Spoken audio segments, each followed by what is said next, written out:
Hello mga pare koy, good morning. So again tag sayo mga pare koy. So mao ni ato ang maximum reading mga pare koy sa Mio Sol I 125S. So 14.3 idling status. So naka minor siya. Mao na maximum reading sa atong charging.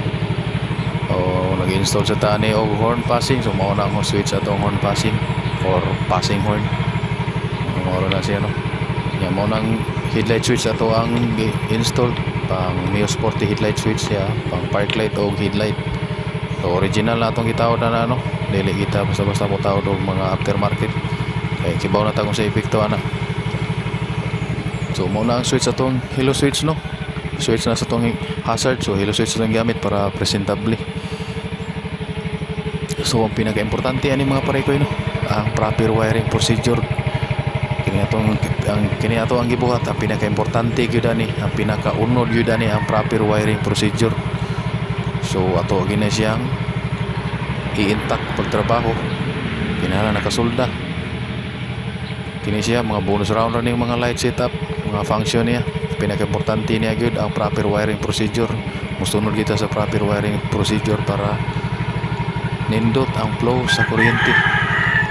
Kung nindot ang flow sa kuryente, so nindot sad ang buga sa tuang mga suga. So nindot sad ang iyahang response sa tuang mga suga. Dili ma-stress atong battery kung naka proper wiring procedure ta, advanced battery drive.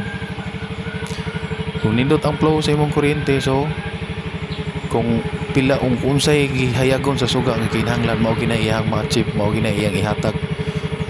Kay nindot man ang flow, basta naka proper wiring procedure ka, naka-organize ang wiring, dili sa labat, dili spaghetti sagaran ko spaghetti wiring sagad sa kumakitaan. So sayang no, sayang kayo ang gasto sa customer kung mao na atong makita sa motor. So kinahanglan nga atong bawsan o maayo nga quality, kinahanglan quality nga trabaho ang atong ibaw sa ato ang mga customer para dili masayang ilang gasto. So mao ni ato ang kinatibukan mga function mga parikoy. Kana siya, naka-passing horn na siya. Kung makao na iyang switch sa halo switch, so mo passing iyang headlight o MDL, MDL sa high beam sa MDL o high beam sa headlight. So puli-puli na siya kung maka-high mo ang headlight niya, naka-low mo yung MDL, so nagya po siya passing no. Pampassing po na iyang MDL. Yan, naka-high mo yung MDL niya, naka-low ang headlight, so mo passing po ni nagya po kay passing ang iyang headlight. So lights on mga parikoy. So grabe ka, so mao ni stable kayo iyang current flow ato gina siyang makita no, nga wala gyud nag-blink nga suga, wala gyud nagkurap-kurap. So mao ni siya ang ato ang final outcome sa Mio Sol I 125S from Kamanggahan, Buanoy, Balamban, Cebu. So shout out boss Yem Singondino sa thank you boss sa pagsalig boss sa imong unit. Wala nimo gi pahilabti og lain. So almost 3 years na niya siya natong na setup no. Yan ibalik ni siya kay nagpa-upgrade, nag-additional og mini driving light.